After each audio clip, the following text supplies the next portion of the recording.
Voy a hablar de un autor fundamental, importantísimo, pero ridículamente olvidado por las complicaciones que ofrece su nombre. Es como el chiste del cabo de la Guardia Civil que está haciendo el atestado de un accidente y le dice el agente que la cabeza está en el arcén y pregunta el cabo, ¿pero arcén es con H o sin H? Se quedan pensando un poco, le pegan una patada a la cabeza y acaban escribiendo la cabeza está en la cuneta. Una complicación semejante hay aquí, un atolladero con el nombre de Fyodor Hippolytovich Shcherbatskoy, y aquí viene la complicación, en realidad Shcherbatsky. El caso es que el nombre es Fyodor, o sea, Teodoro, pero claro, en las traducciones inglesas, Theodore, naturalmente, Fyodor Hippolytovich Shcherbatskoy. Ese es el nombre, Shcherbatskoy. Pero incluso en ruso aparece como Shcherbatsky. Y esa inicial sh aparece a veces como como Shcherbatsky o Shcherbatskoy. Entonces, con todas estas complicaciones, al final nadie lo cita y nadie lo lee y nadie lo encuentra en las bibliografías, en las referencias bibliográficas, lo cual es absurdo. Si nosotros nos vamos a la Wikipedia en inglés, porque buena parte de su obra la escribió en inglés, en ruso y en inglés, bueno, en inglés en realidad. Si nos vamos al artículo, Fyodor Hippolytovich Shcherbatskoy o Shcherbatsky, encontramos que nació el 11 de septiembre de 1866, pero dice 11 de septiembre, claro, pero al ser en 1866 hay que especificar si es calendario gregoriano o juliano. Dice NS, imagino que serán unas siglas para él. No tengo ni idea, esto ya es una complicación. NS significa estilo nuevo, o sea, es el calendario juliano. Y murió el 18 de marzo de 1942. Y todos estos datos los sacan de la Enciclopedia Británica, donde el nombre aparece como Fyodor Hippolytovich Shcherbatskoy. Shcherbatskoy, el acento va en la O, pero si la O desaparece, evidentemente, pues... Bueno, y como aquí bien se dice, aparece muchas veces en bibliografía como F.Th. Shcherbatsky. Bueno, pues se nos dice aquí que fue un indólogo ruso que en gran parte fue responsable de establecer los fundamentos en el mundo occidental para el estudio erudito del budismo y la filosofía budista. Nació en Kielce, en Polonia, que entonces era Imperio Ruso, y murió en el complejo Borovoye, en el norte de Kazajistán. Shcherbatskoy, pero aquí dicen Shcherbatsky, estudió en el famoso liceo imperial Tsarskoye Selo Lyceum. No sé si vamos a ver cómo se pronuncia esto. En realidad no es es imperial, y bueno, las dos cosas significan imperial, pero bueno, es un segundo que lo vea en Wikipedia en ruso, que es más seguro. Imperatorsky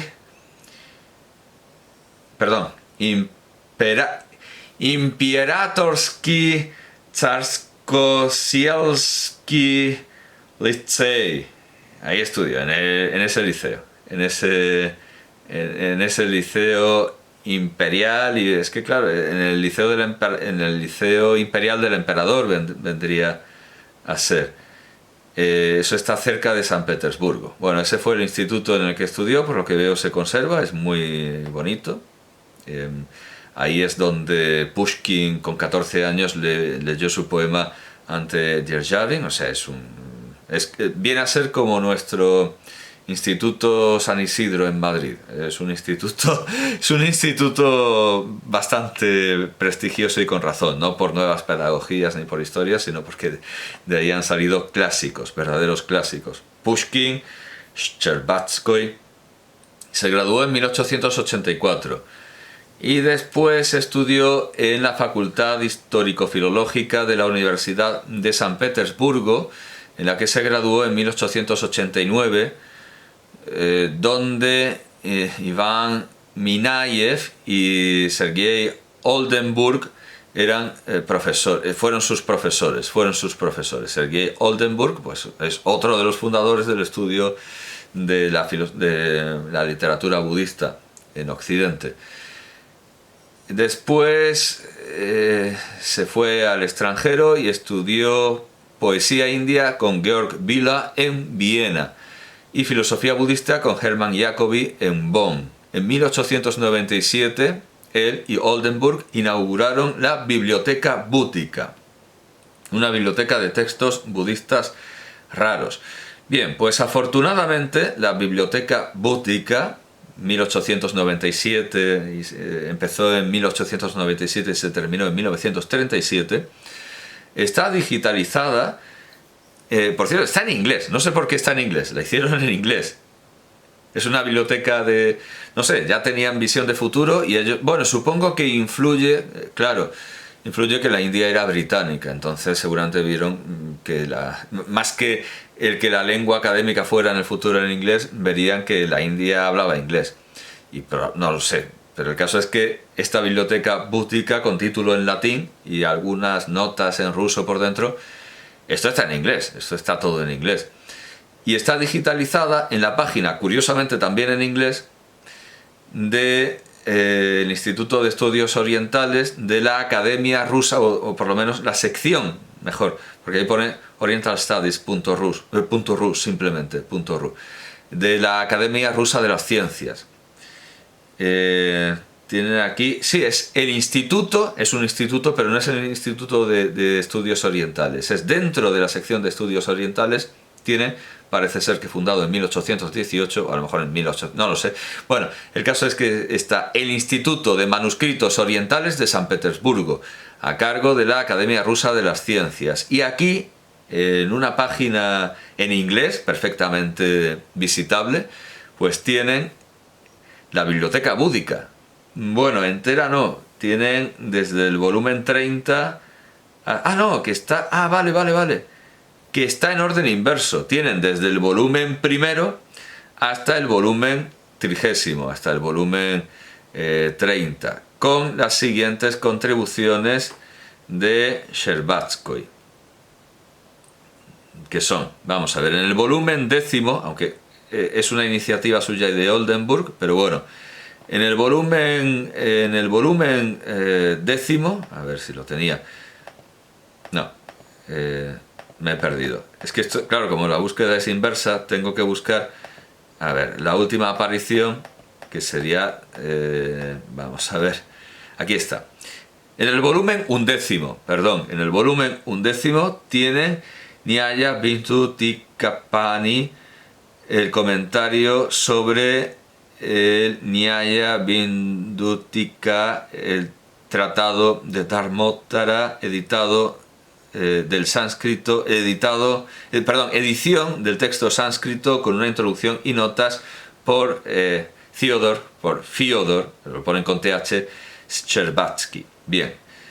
Después, en el volumen en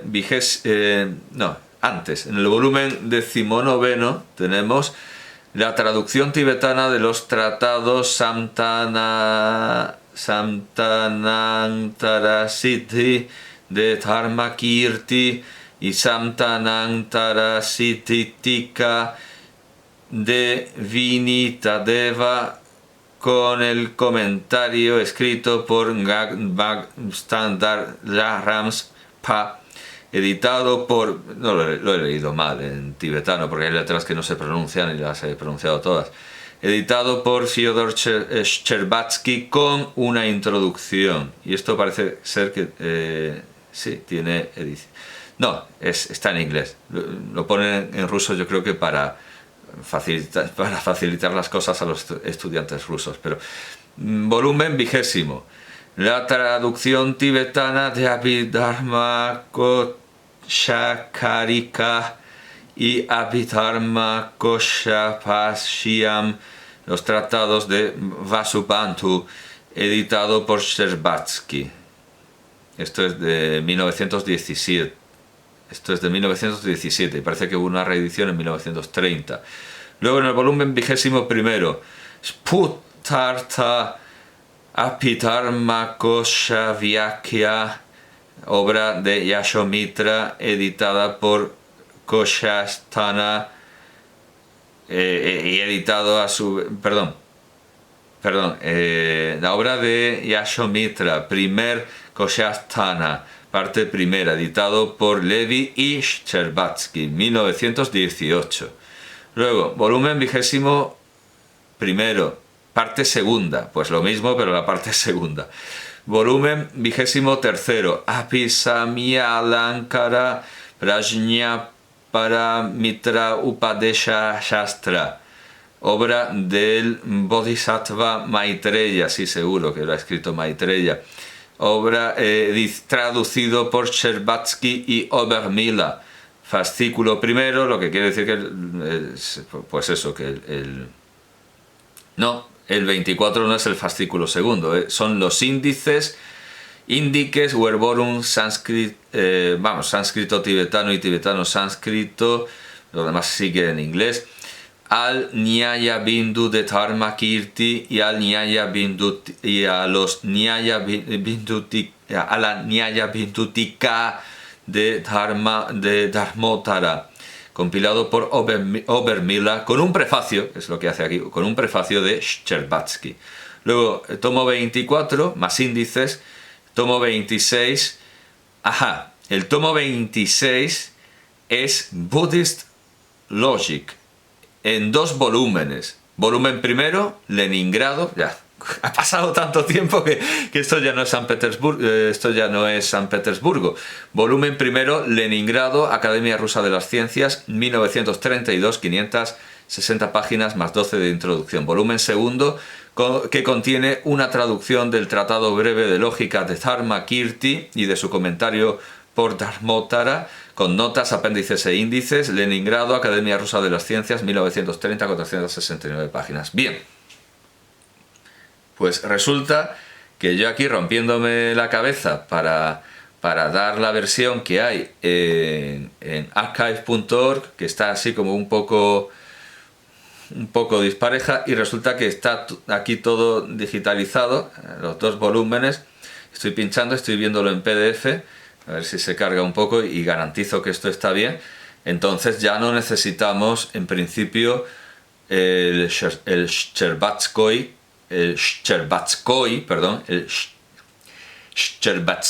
o Shcherbatsky, pero vamos, digamos Shcherbatsky, es más, Shcherbatsky, que hay en archive.org, porque aquí está todo perfectamente digitalizado. Bueno, siempre estoy esperando para ver si la fotocopia se ve oscura, si tiene granos, pero vamos, yo creo que si tiene grano da un poco igual. Esto no es un libro de fotografía artística. Bueno, se está descargando muy lentamente, lento pero seguro. Vuelvo a los índices. Pues resulta que estaba aquí, yo no sabía, está aquí la lógica budista, los 2 volúmenes. Luego, vaya, he perdido la búsqueda. Bueno, en fin. Lo único que me queda por saber entonces es si está aquí la otra obra que está digitalizada en archive.org, que es el concepto central del budismo, o la concepción central del budismo y el significado de la palabra dharma. Pero esto está publicado por la Royal Asiatic Society, no por la Academia Rusa de las Ciencias. Entonces imagino que no estará. Voy a buscar de todas maneras en el índice de la palabra dharma, y si no está... No está Dharma Kirti evidentemente, pero no Dharma en sí. Entonces lo que voy a hacer es sí enlazar esta parte de archive.org, en donde aparece este libro publicado por la Real Sociedad Asiática, y aparece también al mismo tiempo, digitalizado por la Biblioteca Pública de la India, el segundo volumen de la lógica budista, pero que se sepa que está también digitalizado el primero, solo que hay que buscarlo aparte, es un follón, pero resulta que, claro, está perfectamente digitalizado con un blanco inmaculado, sin granos, está perfectamente digitalizado en la Academia Rusa de las Ciencias. Así que ya está, para leer la lógica budista en la Academia Rusa de las Ciencias. Y esto es una obra maravillosa, prodigiosa, imitada, a veces incluso yo diría que plagiada, porque no lo citan, por muchos profesores de lógica budista contemporáneos. Por ejemplo, el diálogo entre filósofos orientales y occidentales, que aparece al final del segundo volumen de lógica budista, está imitado, yo no sé si consciente o inconscientemente, no recuerdo si lo cita, por Mark Sideritz, que es uno de los grandes profesores de lógica budista contemporáneos. Sigo con el artículo en Wikipedia. Me había parado por esto de la biblioteca búdica. Bueno, pues en la biblioteca búdica está la lógica budista, que es el culmen, es una obra fundamental, necesaria para estudiar la lógica budista. Quizá muy extensa, 500 páginas, 400, quizá es muy extensa, y por eso había pensado en presentar manuales más sencillos de lógica budista, que por cierto no citan a Shcherbatskoy, pero al final, digo, ¿cuál presento antes? No, al final hay que decir que Shcherbatskoy existe, que por cierto es algo que estos manuales no dicen. Hay que empezar por Shcherbatskoy. Es, como dice aquí la amiga Wikipedia, es quien sienta los pilares del estudio científico, académico, erudito de la filosofía budista en Occidente. Sigo. Después de un viaje a la India y a Mongolia, en 1903, Shcherbatskoy, dice Shcherbatsky y pienso Shcherbatskoy, publicó en ruso el primer volumen de la teoría del conocimiento y la lógica de la doctrina de los... Teoría del conocimiento y la lógica, diría yo en la doctrina, pero es en la doctrina de los budistas tardíos. 2 volúmenes, San Petersburgo, 1903-1909. En 1900, y aquí hay una nota, que imagino que nos mandará una digitalización. No nos manda una no. Bueno, da igual. Pero esto es una obra temprana. Digamos que Lógica Budista es una obra ya de madurez, no quería decir que esta obra estuviera mal hecha, sino que es una obra ya que, en fin, es la perspectiva definitiva que Shcherbatskoy nos da de la lógica budista. En 1928 fundó el Instituto de Cultura Budista en Leningrado. Su libro La concepción del nirvana budista, en Leningrado, 1927, escrita en inglés, lo escribía todo en inglés, y nosotros que se lo agradecemos, porque es mucho más fácil que el ruso para nuestro curso de estudios, para nuestro itinerario estudiantil. Causó sensación en Occidente. Continuó el resto de su obra en inglés. Aquí nos cita, pues, Lógica Budista, 2 volúmenes, 1930-1932, que ejerció una inmensa influencia en la budología, pues, por supuesto.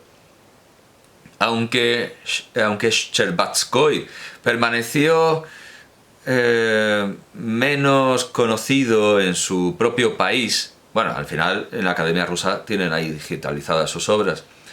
Su extraordinaria competencia en sánscrito y tibetano le ganaron la admiración de Jawaharlal Nehru y Rabindranath Tagore, de acuerdo con Deviprasad Chattopadhyaya, que escribió unas... Y esto es interesante porque aquí Wikipedia cita a Deviprasad Chattopadhyaya porque, bueno, es un filósofo marxista indio, porque escribió una introducción a los papers of Theodore Shcherbatsky, publicados en Calcuta,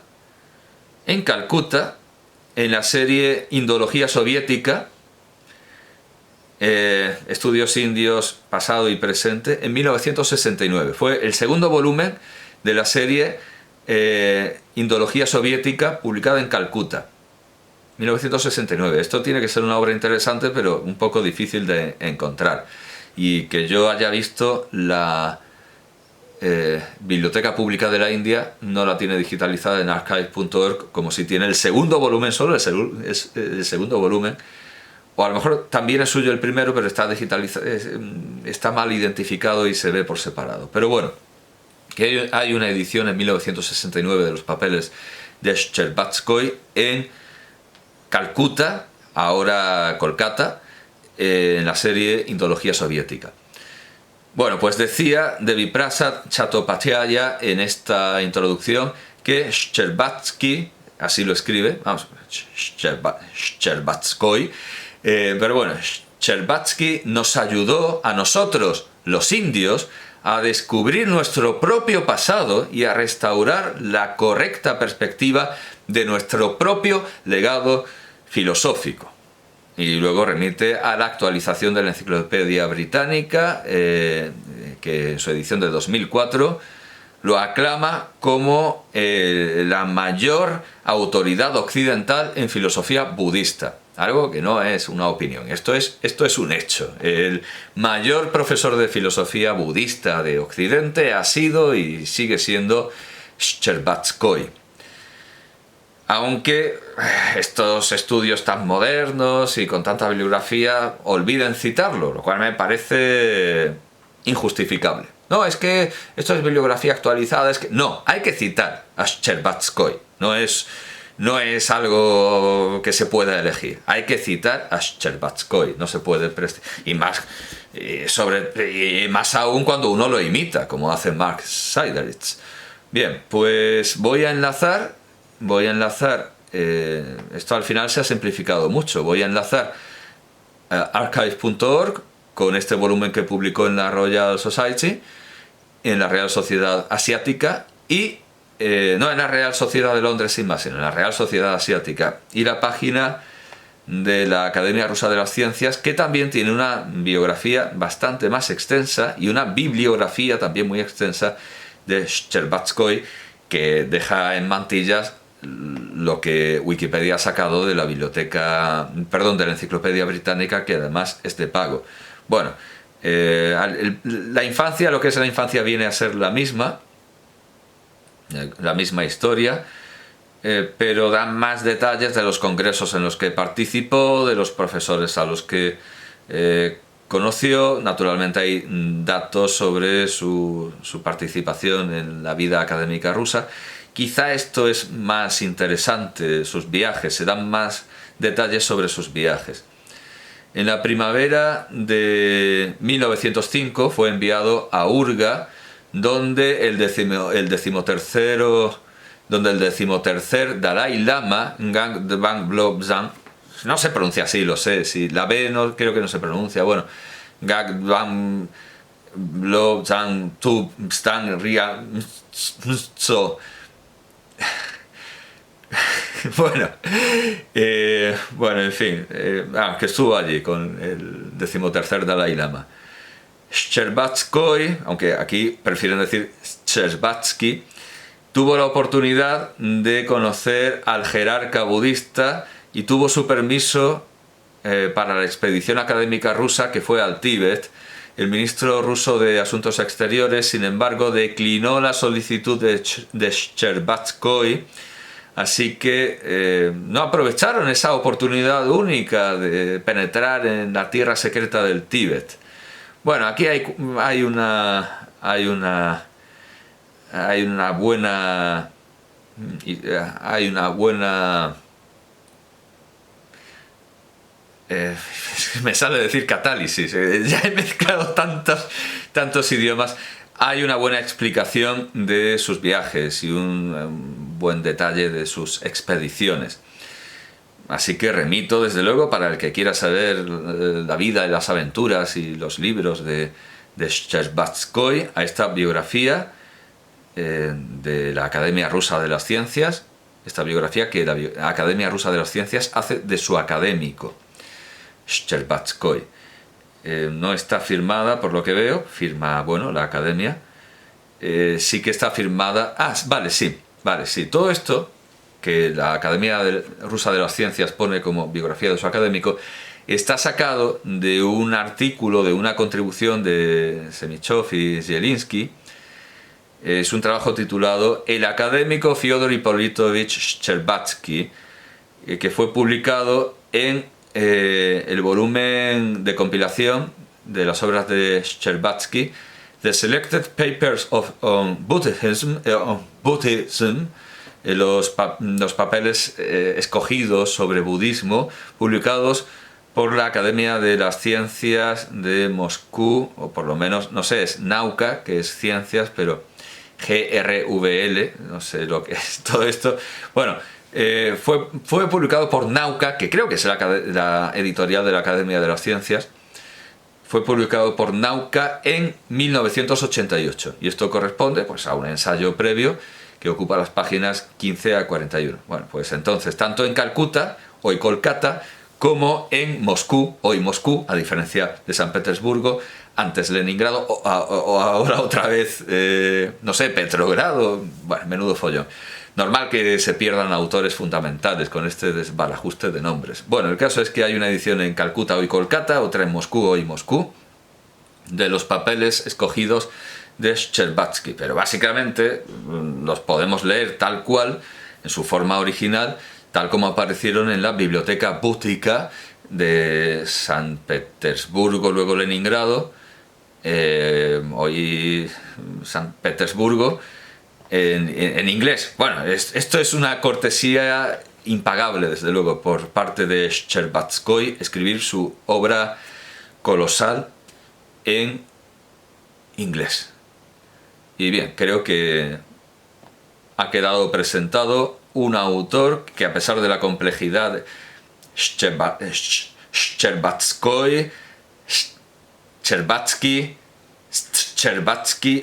bueno, pues a pesar de la complicación del nombre, es que es fundamental y no hay ninguna excusa para que los profesores actuales de lógica y filosofía budista no lo citen.